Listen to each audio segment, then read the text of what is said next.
I once believed that true love demanded sacrifice, and I was prepared to pay that price. My name is Dorian Mercer.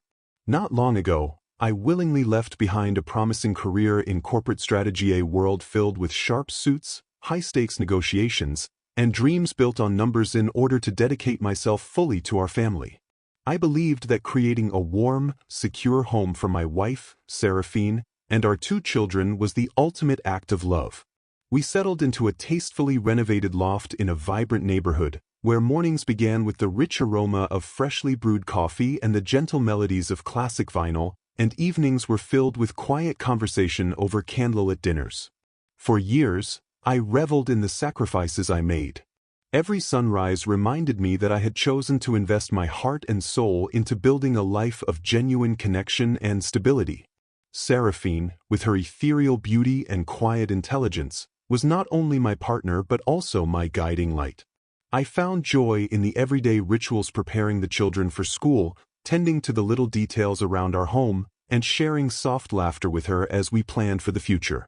In those moments, I believed that every personal ambition I had set aside was repaid 100-fold by the love we shared. Then, one brisk autumn morning, Seraphine told me she was leaving on a business trip.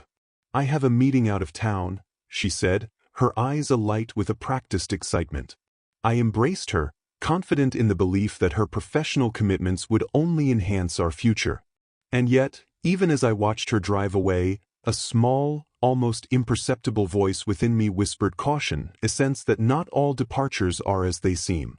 That night, as our home fell into its habitual quiet and our children slept soundly, I sat alone by the gentle glow of our living room lamp and opened my old leather journal. I found myself recording minor details I'd previously brushed aside: the slight pause before her goodbye kiss, the furtive glance she cast toward her phone as she stepped out the door, the extra minutes she'd taken to settle her things. I told myself these were trivial, a part of the busy tapestry of modern life, but a subtle unease began to take root. I closed the journal that night with a heavy heart, unaware that the promise of a simple business trip would soon become the prelude to a truth that would shatter the very foundation of our shared dreams. In the days following Seraphine's departure, an unusual stillness settled over our home. The vibrant chatter and easy laughter that had once filled our dinner table was replaced by a subdued, quiet one that felt as if it were carefully guarding unsaid truths. When she eventually returned, her account of the business trip was clipped, her words measured and oddly rehearsed. There was a subtle detachment in her tone, and I couldn't help but notice that her eyes, on occasion, flickered toward her phone as if seeking solace in its glow. Every evening, after our children were tucked in and the lively rhythms of our home dimmed into silence, I retreated to my study. Under the steady glow of a solitary desk lamp, I began to record every detail in my leather-bound journal. I noted the exact time Seraphine left and the minute she returned. I recorded the brief pauses in our conversations, instances when her laughter, once warm and free, now carried a hint of guardedness. I scribbled down every change in her expression, the slight tightening around her eyes, the way her smile faltered just as quickly as it appeared. At first, I tried to rationalize these observations as nothing more than the inevitable frictions of a hectic schedule. After all, she was a woman of ambition with many responsibilities. But as the pages filled with my careful notations, a disquieting pattern emerged, one that no longer could be dismissed as trivial.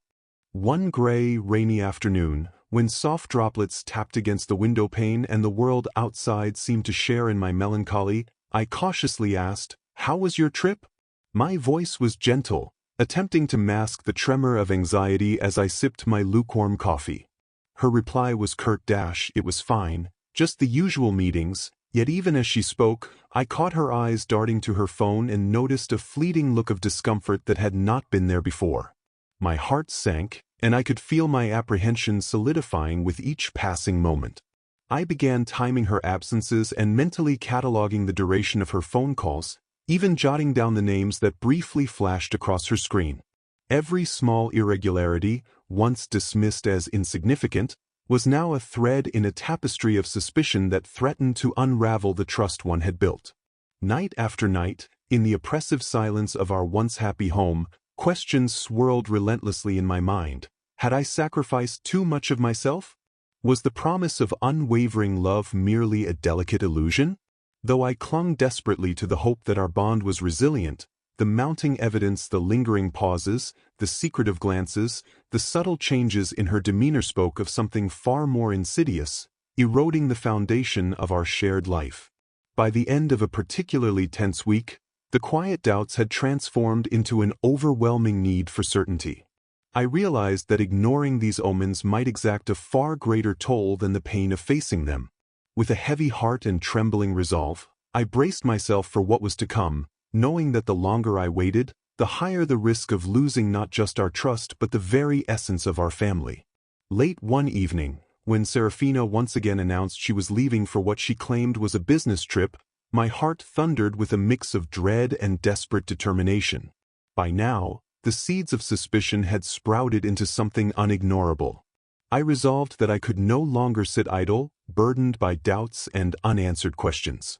Under the fading light of twilight, I slipped out of our home with trembling resolve, intent on following her to uncover the truth behind her departure. The familiar city streets, usually bathed in the reassuring glow of streetlights, had taken on an otherworldly quality that night. Neon reflections danced on the rain-drenched pavement, transforming the urban landscape into a surreal tapestry of light and shadow. My mind raced as I trailed her along these altered streets. The path I had known so well now seemed to lead to a hidden reality. Every step I took was laden with both dread and the desperate hope that I might finally learn the truth. At first, Serafina moved confidently with a small group of colleagues, her laughter and polished professionalism momentarily easing my anxieties. They spoke with the practiced ease of business associates, and for a fleeting moment, I allowed myself to believe that this was simply a work-related trip. But gradually, she separated from the group, her pace slowing as she veered down a quieter, unfamiliar street. My pulse raced with each footfall, the ambient noise of the city fading into a haunting stillness as I maintained a discreet distance. The shadows grew longer, and with every step, a sense of foreboding deepened within me. Eventually, my pursuit led me to a place I never expected, a sleek, upscale resort whose grand lobby exuded an air of luxury and intimacy far removed from the sterile confines of a corporate office. The polished marble floors and soft ambient lighting of the lobby set a tone of indulgence and secrecy. I parked my car a short distance away and positioned myself near a discreet window, straining to catch every nuance of the unfolding scene. What I saw sent a jolt through my entire being. Instead of the sterile meetings and business transactions I had anticipated, I witnessed Serafina in a scene that could only be described as a romantic vacation. She was freely laughing with a handsome stranger whose presence radiated warmth and allure. Their demeanor was relaxed and affectionate. Every shared look, every tender touch, spoke of a romance that had blossomed away from my eyes. It was clear that this was not a mere business trip. It was a hidden vacation, an escapade of passion and secrecy that betrayed not only my trust but also the sacrifices I had made for our family. I fumbled with my phone, my fingers trembling as I captured fleeting snippets of the scene, snatches of her laughter, a whispered exchange laden with intimacy, the way her hand rested lightly in his. Each captured moment imprinted itself onto my mind like a searing brand. The images, though ephemeral, were a stark contradiction to the story she had told me. The truth was laid bare. Her business trip was nothing more than a carefully orchestrated romantic escapade, a vacation fueled by desire and betrayal. Returning home in a daze, my hands still shaking and my mind reeling with bitter realization, I locked myself in my study. There, under the stark, unyielding light of my desk lamp, I poured every agonizing detail into my journal. I described with painstaking clarity the way her eyes seemed to sparkle with mischief and longing in the stranger's presence, the subtle tilt of her head as she listened intently to his every word, and the sound of her laughter, a sound that once filled our home with promise, now tinged with defiance and hidden desire. Each entry in my journal was a searing reminder of the life I had believed in, a life built on trust and shared dreams now crumbling under the weight of deception. In that long, painful night, I vowed that I would not let this betrayal remain hidden. The truth had been revealed in vivid detail, and the price of my sacrifice demanded that I confront it, no matter the cost. In the days following my heart-wrenching discovery, I found that my personal anguish could no longer be confined to silent suffering. Instead, it transformed into a single-minded quest for irrefutable proof, a desperate, consuming drive to capture every piece of evidence that would expose Seraphine's betrayal in its entirety. Every minor detail, every anomalous behavior that I had once dismissed as a mere quirk of everyday life, became a vital piece of the puzzle. I immersed myself in her digital world with a fervor that left me both emotionally and physically drained, yet resolute. I pored over her phone records, scrutinized her social media profiles, and dissected every interaction with an intensity that bordered on obsession. Each late-night text message, every unexpected phone call, and even the briefest glimpse of a name that flickered across her screen was meticulously documented in my leather-bound journal. It was as though every small irregularity was a droplet filling an ever-growing reservoir of evidence, a reservoir that, with each passing day, threatened to overflow with undeniable truth. I began to perceive these moments not as isolated incidents, but as interconnected fragments of a larger, damning narrative. I devoted countless hours to scouring every digital conversation.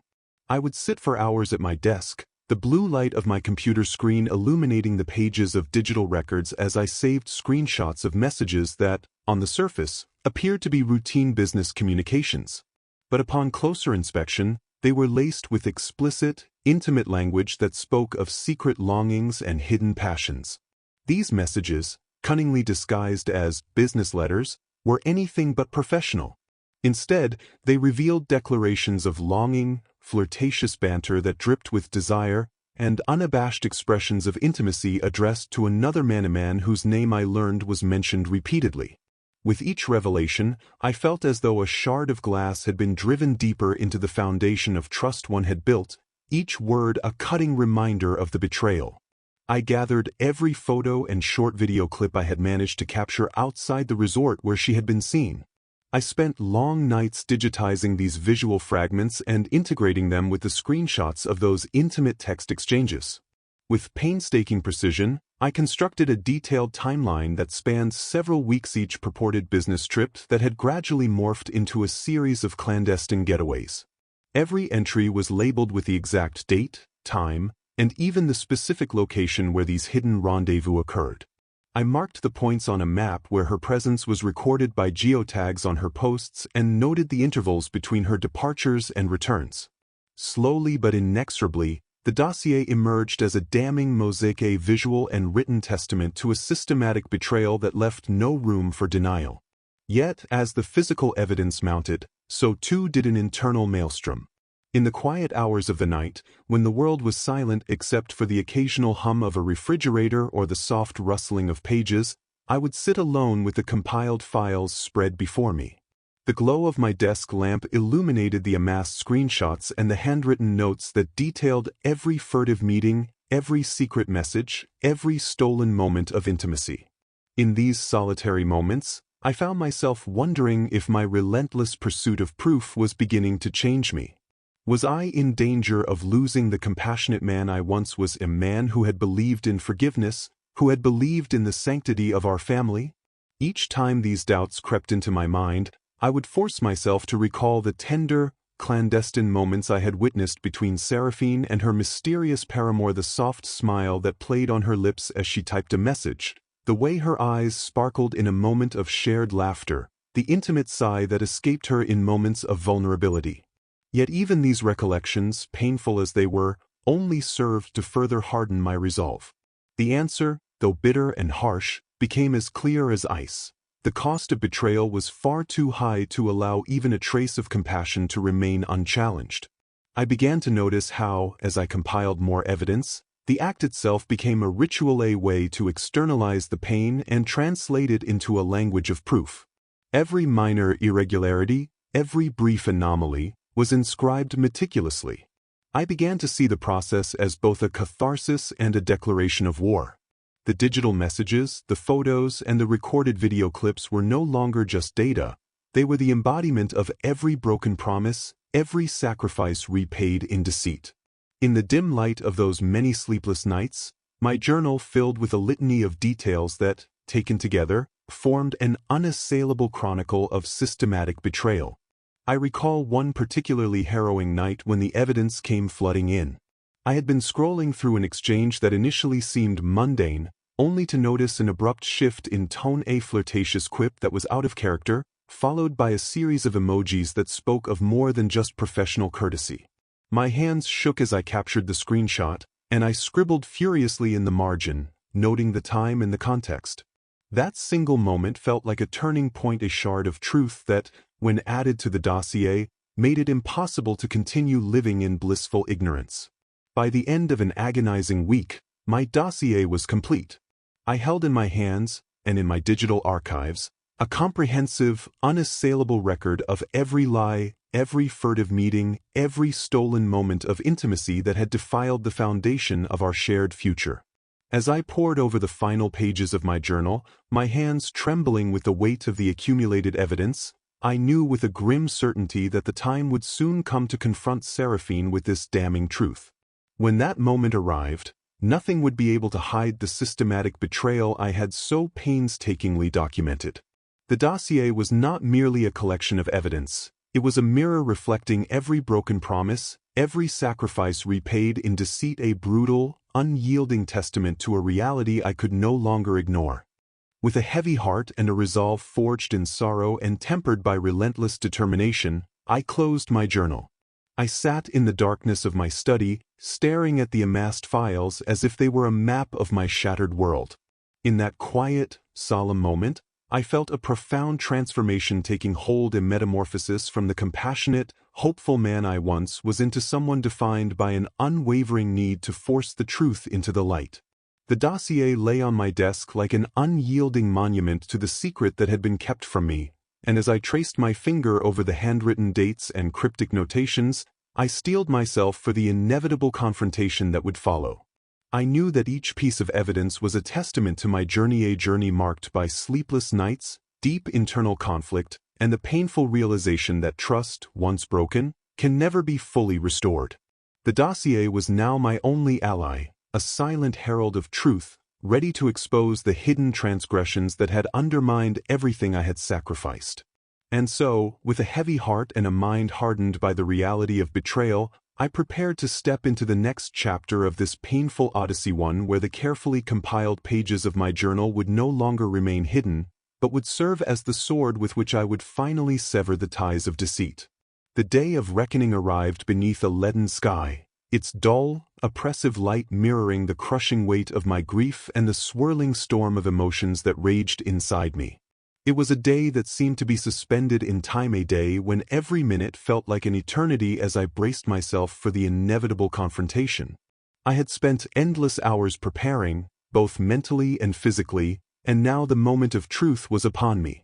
I invited Seraphina to our home under the pretext of discussing our future, a final, desperate attempt to salvage what remained of our once unbreakable promises and shared dreams.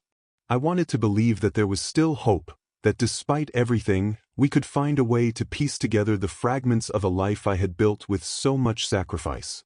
In our living room, a space that had once been a haven of laughter, tender conversation, and warm, familial light, I arranged the dossier with deliberate care. Every item was meticulously laid out on the coffee table, printed photographs capturing moments that no longer belonged to us, detailed journal entries chronicling every suspicious moment and heart-wrenching doubt, and digital recordings that held the raw evidence of betrayal. They were arranged like silent witnesses, each one a testament to the systematic deceit that had corroded the foundation of our shared future. The sheer weight of the evidence was overwhelming, and it bore down on the room like a suffocating shroud.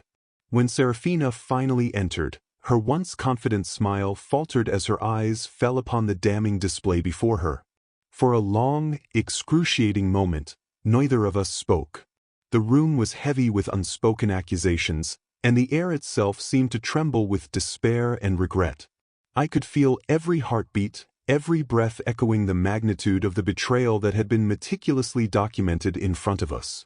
Then, my voice laden with sorrow yet seething with a fierce, resolute anger broke the silence. "Seraphina," I began, my tone trembling with heartbreak and fury, "I sacrificed everything for our family. I gave up a promising career, my ambitions, everything to build a future with you. And now I see that all those promises were nothing but illusions." Her eyes widened in shock, and she stammered weakly, struggling to form an explanation. "It was just a mistake," she managed to say, her voice barely above a whisper, as if she hoped that the right words might somehow undo the devastation. She claimed it was a lapse, a moment born of loneliness, a slip in judgment, but every piece of evidence laid before us, every recorded detail in my journal, rendered her feeble excuses meaningless. I recounted, with painstaking clarity, every late night when I had noticed her absence, every secret phone call that had seemed to stretch far too long, every intimate message that had been hidden behind the guise of professional correspondence. Each word I spoke fell like a hammer blow onto the fragile foundation of trust we had built over the years. My voice wavered with the raw pain of every sacrifice repaid in deceit, the sorrow of dreams shattered by betrayal. As her defenses crumbled into quiet sobs, I leaned forward and warned her in a voice that brooked no argument. The truth was now irrevocably exposed, and the price of my sacrifice demanded consequences far beyond mere apologies. I could no longer remain silent, nor could I allow the memories of our once bright future to be stained by dishonesty. With a heart aching from months of silent suffering and a spirit hardened by the relentless passage of time, I turned away, leaving her alone in our once happy home, a home that now resonated only with the echoes of shattered dreams and broken promises. Stepping out into the chill afternoon, the cold air hit me with the force of 1,000 regrets. I walked slowly, each step heavy with the burden of what had transpired, as I vowed to myself that Serafinin, by extension, the man who had so callously stolen our future, would soon have to face the full consequences of their actions. My sacrifice, my life given up in the name of our shared dreams, was too profound to be repaid with deception and betrayal.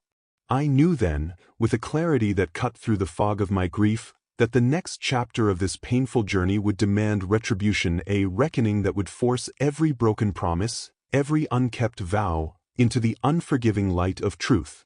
In that moment, I felt the transformation within me solidify, a metamorphosis from the hopeful, compassionate man I once was into someone driven by a singular, burning need for justice.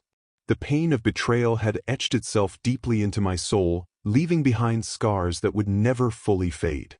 And as I walked away from our home, under the slowly clearing sky, I promised myself that I would not rest until every deception was laid bare and every stolen moment of intimacy was brought to account.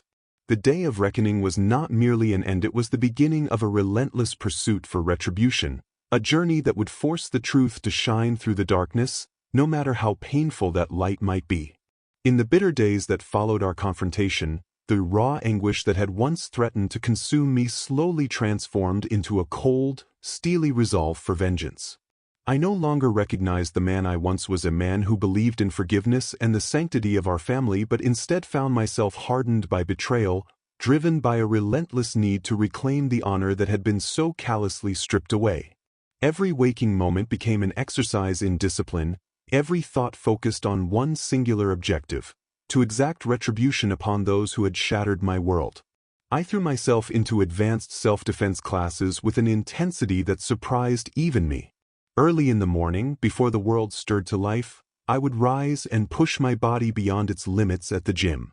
The sound of my heart pounding in my ears and the rhythmic thud of my feet on the treadmill became the soundtrack of my new existence.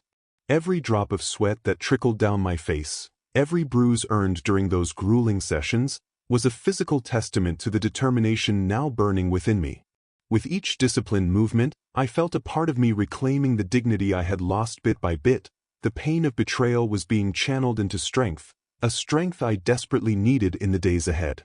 Simultaneously, I delved deeper into the world of the man who had betrayed us, a suave, seemingly unassailable figure whose polished charm had, until recently, captivated me. I began to gather every scrap of information I could find about him. I discreetly sought out acquaintances, approached former colleagues, and spent countless hours scouring his social media profiles. Slowly, I constructed a detailed profile that peeled back the layers of his immaculate facade, revealing vulnerabilities hidden beneath his confident exterior. Every reckless decision in his personal and business life, every moment of carelessness that he had so casually dismissed, became ammunition in my growing arsenal of vengeance. I noted these details meticulously in my journal, reinforcing my resolve to hold him accountable for every broken promise and every stolen moment of intimacy that had defiled my once sacred trust.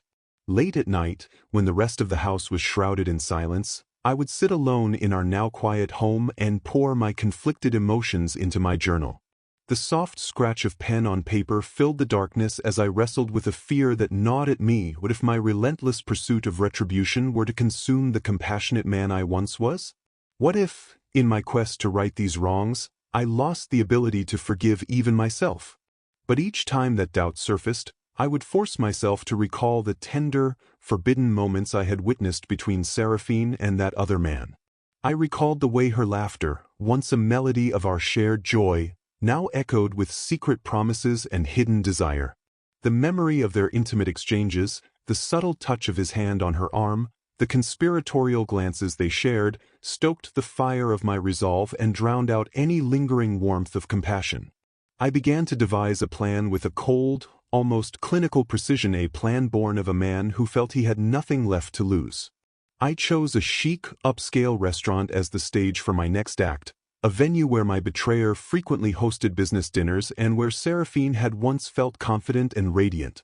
Every detail was mapped out meticulously in my mind. The exact time the confrontation would occur, the layout of the dining room with its quiet corners and soft lighting, and the precise sequence of actions that would force a public reckoning. I imagined the moment in vivid detail, my heart racing, my fists clenched, the shock on their faces as I emerged from the shadows, and vowed that the retribution I sought would not only restore my honor but also serve as a stark, unyielding warning to all who dared to betray the bonds of trust. The seeds of vengeance were planted deep within the shattered remnants of my heart, nurtured by every painful memory of betrayal and every sacrifice repaid in deceit. I remember lying awake for hours, my thoughts a chaotic swirl of images. Seraphine laughing intimately with that other man, the softness in her eyes as she exchanged secret glances, the tender brush of his hand against hers, all replayed over and over until they seared themselves into my soul. I began to see each memory as a call to action, each instance of their deceit a demand for retribution that I could no longer ignore. As the days turned to weeks, my resolve grew stronger with each painful recollection. There were moments when the intensity of my anger nearly overwhelmed me, when I questioned if I was losing the man I once was.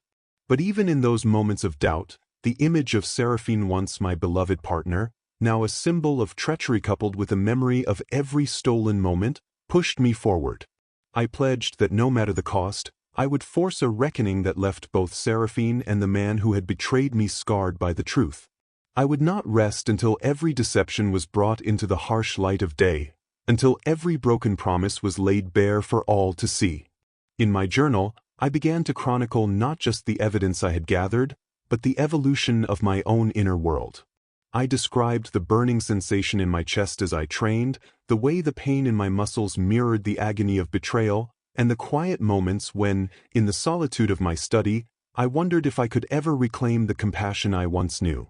Yet each time I recalled the intimate, forbidden moments, those stolen glances and secret touches, the flame of vengeance flared brighter, consuming the remnants of my former self. The process was both excruciating and cathartic. With every new piece of evidence I uncovered, I felt a small measure of retribution, as though the act of documenting the betrayal was itself a form of resistance, a way to fight back against the pain that had threatened to engulf me. I meticulously noted every instance, every detail that reinforced the truth, every late-night call, every text message that carried more than just words, every photograph that captured a moment of clandestine intimacy. The dossier grew, each piece a fragment of the truth that I knew would one day shatter the carefully constructed illusions that had once defined our lives. By the time I completed the dossier, my hands were stained with ink and my heart was heavy with the weight of accumulated evidence. I had created a comprehensive, unassailable chronicle of every lie, every furtive meeting, every stolen moment of intimacy that had defiled the foundation of our shared future. As I pored over the final pages of my journal, I felt the magnitude of my undertaking settle over me, grim certainty that soon the time would come to confront Serafina with this damning truth. When that moment arrived, I knew nothing would be able to hide the systematic betrayal I had so painstakingly documented. The dossier was not merely evidence. It was the embodiment of every broken promise, every sacrifice repaid in deceit, a mirror reflecting a painful reality that I could no longer ignore. With a heavy heart and a resolve forged in sorrow and hardened by the relentless pursuit of truth, I closed my journal and gazed at the amassed files on my desk. In that quiet, dark moment, I felt myself transform, no longer content to live in the murky shadows of doubt. I was determined to force the truth into the unforgiving light. Each page, each carefully labeled detail, was a battle cry against the deception that had so deeply wounded me.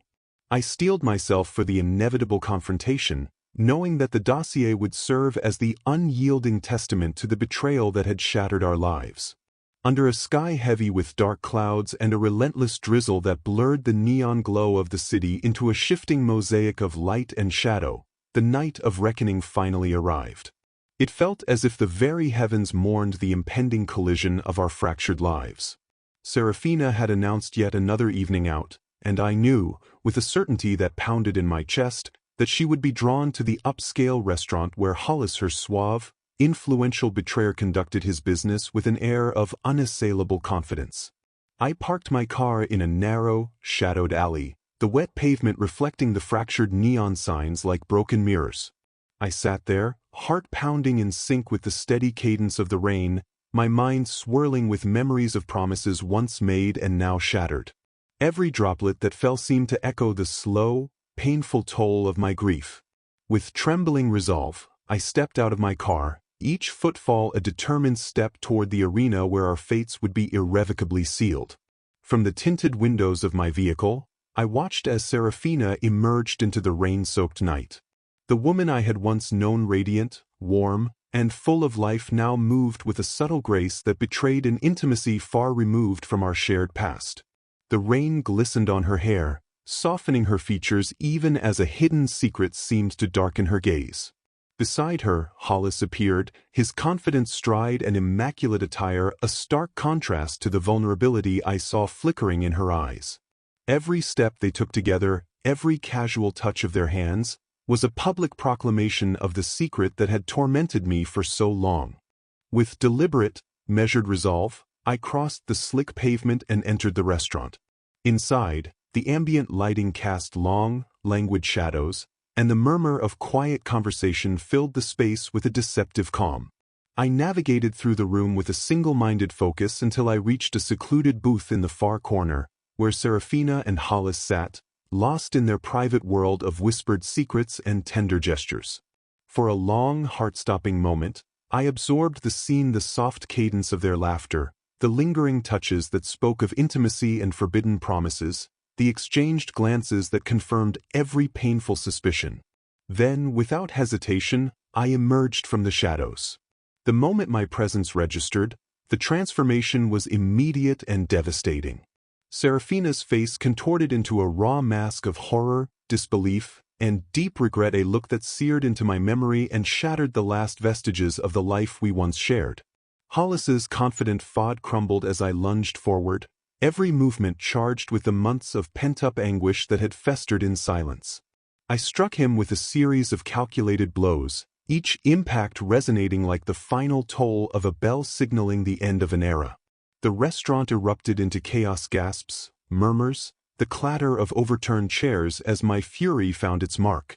I shouted declarations of betrayal and recited every sacrifice I had made, ensuring that every witness felt the full, crushing weight of my retribution. In that brutal, chaotic moment, the private sanctuary of our intimacy was violently torn asunder, exposed to the unforgiving glare of public scrutiny. When, at last, the tumult subsided and silence reclaimed the space, I slipped away into the rain-drenched night.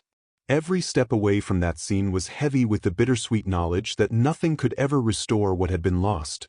Yet for one fleeting, excruciating moment, I had reclaimed a shred of my honor from the depths of betrayal.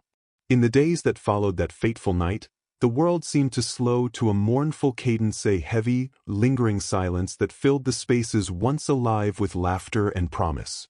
I returned to our once vibrant home, now transformed into a place haunted by echoes of shattered intimacy and irrevocable choices. The walls, which had once resonated with our shared dreams, now whispered of betrayal and regret. Although the physical wounds inflicted during that violent confrontation would eventually fade, the deep emotional scars, the searing pain of betrayal, the crushing cost of my sacrifice etched themselves permanently into my soul. They became a constant, unyielding reminder of that dark night, a spectral ledger of every broken promise. News of the confrontation spread quietly throughout our community, whispered behind closed doors, exchanged in hushed tones among neighbors who viewed me with a mix of pity and wariness. I became a symbol, a man both pitied and feared, whose desperate quest for retribution had forced private sins into the harsh, unforgiving light of public scrutiny.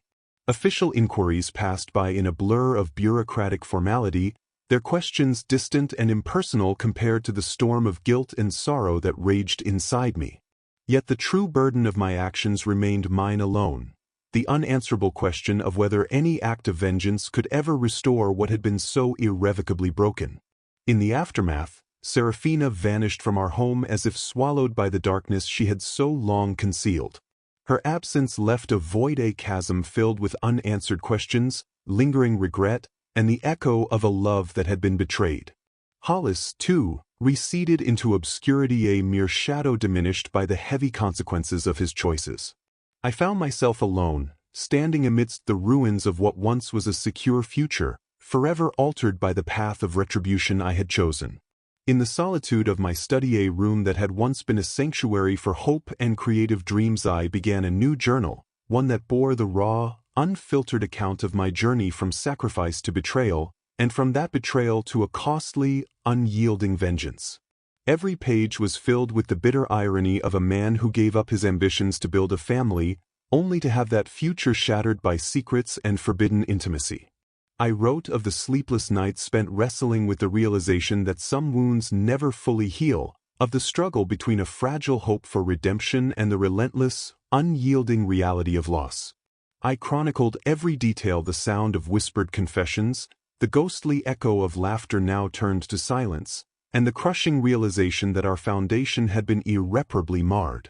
As dawn broke on a misty morning, the weak light barely piercing the thick veil of sorrow that had settled over me, I stood at a crossroads. The scars on my body and soul were indelible reminders of that night of reckoning, a permanent testimony to the price of betrayal.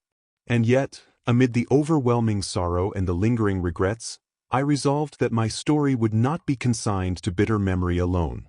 I vowed that I would transform my pain into a cautionary chronicle, a testament to the fragile nature of trust and the steep, irreversible cost of deception. Perhaps, in time, these scars might guide me toward a path of reluctant healing, a slow, arduous journey toward a peace that, at this moment, seemed almost unattainable. Now, as I step forward into an uncertain future, I carry with me both the legacy of my sacrifice and the heavy burden of my retribution. I have become both the avenger and the wounded, a man forever marked by broken promises and the forbidden intimacy that stole away my dreams. In the quiet moments before each new day, as the darkness of night gives way to the tentative glow of dawn, I allow myself a fragile hope that one day, redemption might emerge from these ruins. Until that uncertain dawn arrives, I remain a living testament to one bitter truth: the price of betrayal is steep, and the pursuit of vengeance, though it may offer fleeting, brutal relief, leaves behind a legacy of sorrow, irrevocable change, and a heart that may never fully mend. And that's the end of today's story. If you enjoyed this journey, please give this video a thumbs up and don't forget to subscribe to the channel for more incredible stories like this one. Got thoughts or experiences you'd like to share? Drop them in the comments. I'd love to hear from you. Thanks for watching, and I'll see you in the next one. Take care.